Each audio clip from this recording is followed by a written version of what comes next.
출애굽기 4장 18절에서 23절 말씀입니다.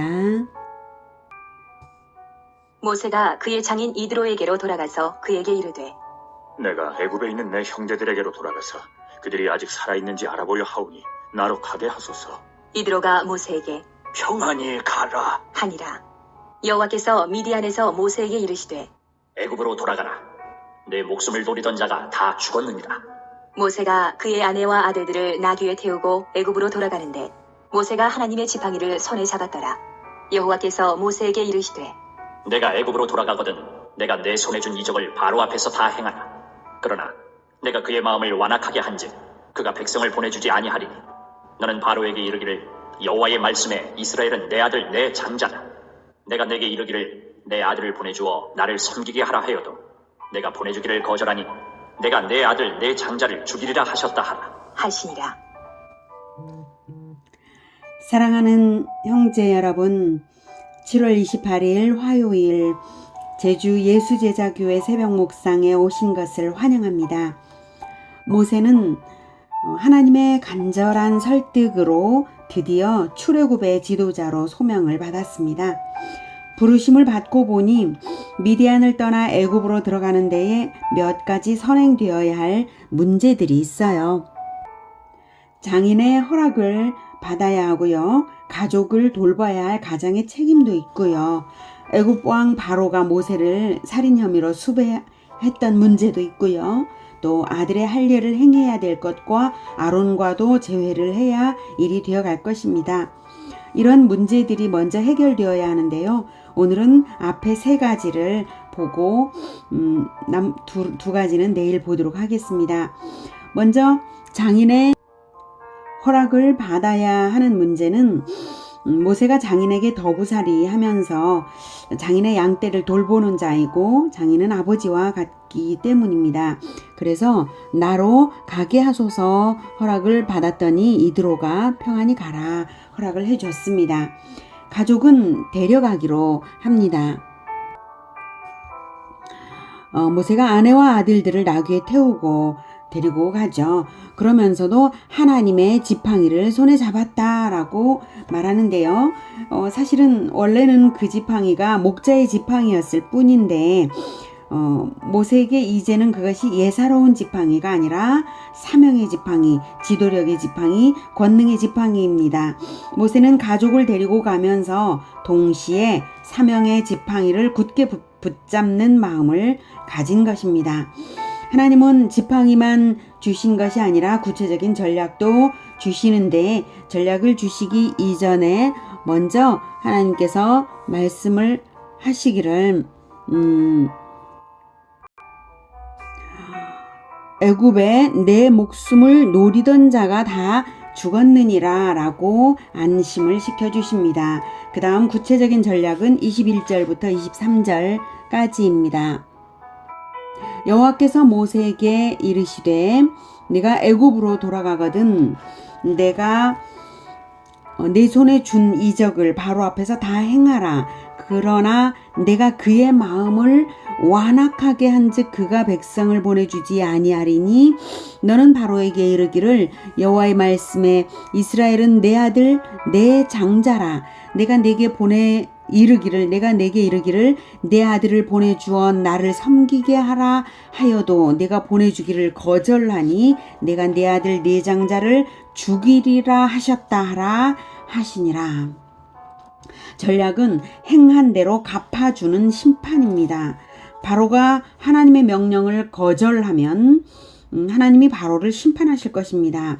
그런데 21절에 하나님께서 그의 마음을 완악하게 한즉 이라고 표현된 것은 선한 마음을 완악하게 만드신다는 뜻이 아니라 원체 완악한 바로의 완악함을 내버려 두심으로써 바로가 스스로 심판을 자초하도록 완악하게 두신다는 뜻입니다. 최종적인 심판은 장자를 죽이리라 맏아들의 죽음입니다. 장자 죽음의 재앙은 이렇게 예고되도록 예언되었습니다. 바로와 애굽의 장자를 죽이기 위해 하나님은 모세를 통해 이스라엘은 내 아들 내 장자라 라고 말씀을 하셨습니다. 이스라엘을 해방시키라, 이 명령을 먼저 할 것입니다. 나중에 보시면 장자의 죽음은 애굽에 내려진 10재앙 중 마지막 재앙입니다. 바로는 그 지독한 재앙들을 당하면서도 끝까지 하나님의 명령을 거역하는 완고함 때문에 완패하게 될 것입니다. 재앙은 바로 스스로 자초하게 될 것입니다. 그리고 왜 꼭 장자 죽음의 재앙인가 하면 심은 대로 거두는 진리, 행한 대로 갚아주는 진리대로 하나님께서 심판하실 것이기 때문인데요. 바로가 어떤 것을 심었나요? 애굽은 과거 모세의 출생 시기에 히브리 민족의 신생 남아들을 모두 나일강에 익사시키는 만행을 저질렀습니다. 실제로 저질러진 역사적인 대학살입니다. 그러니 보응이 없을 수 있겠습니까? 하나님은 다 기억하고 계신 것입니다. 그래도 은혜로우신 하나님이시라 무조건 죽이겠다 하지 않으시고 이스라엘을 해방시키면 장자의 죽음을 면제받을 수 있는 기회를 주시는 것입니다. 하나님의 계획은 결정되었고 모세는 바로에게 명령하고 선언하는 역할을 할 것입니다. 이스라엘의 죄 없는 어린 아들들의 죽음은 애굽에게 심판을 선언하게 하고 심판주 편에 있는가 바로 편에 붙는가에 따라 애굽의 모든 사람들은 예외 없이 자기 운명을 자기가 선택하게 되는 이야기가 펼쳐질 것입니다.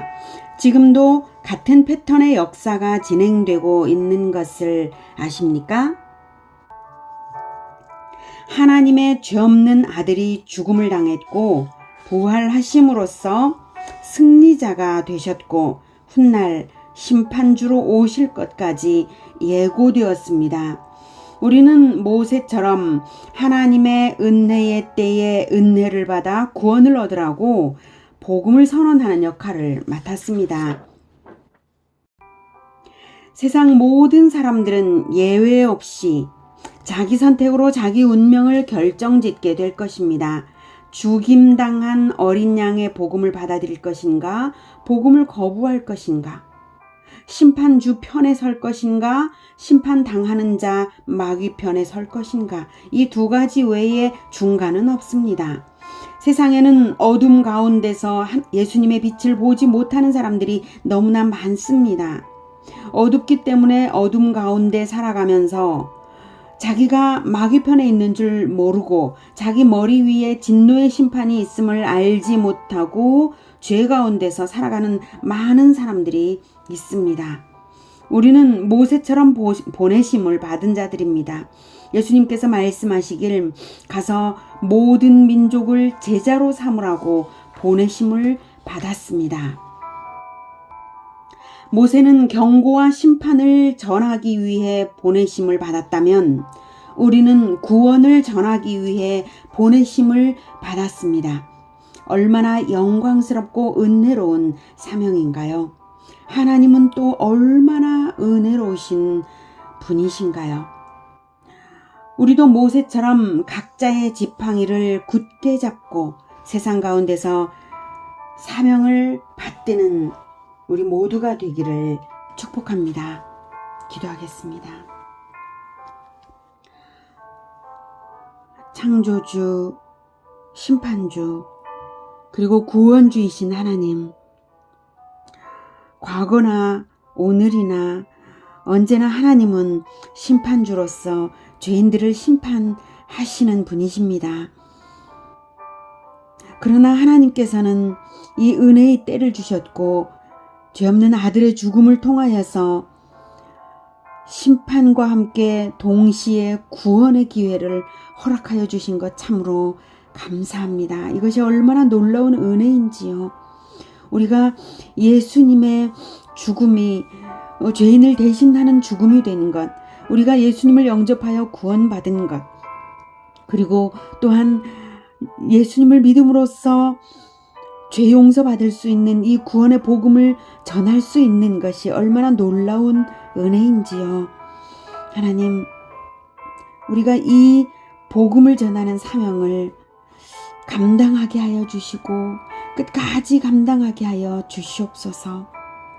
깜깜한 어둠 가운데 살아가고 있는 세상 사람들에게 복음이 널리 전파되게 하여 주시옵소서. 예수 그리스도 이름으로 기도드립니다. 아멘. 이어지는 시간은 개인 기도 시간입니다.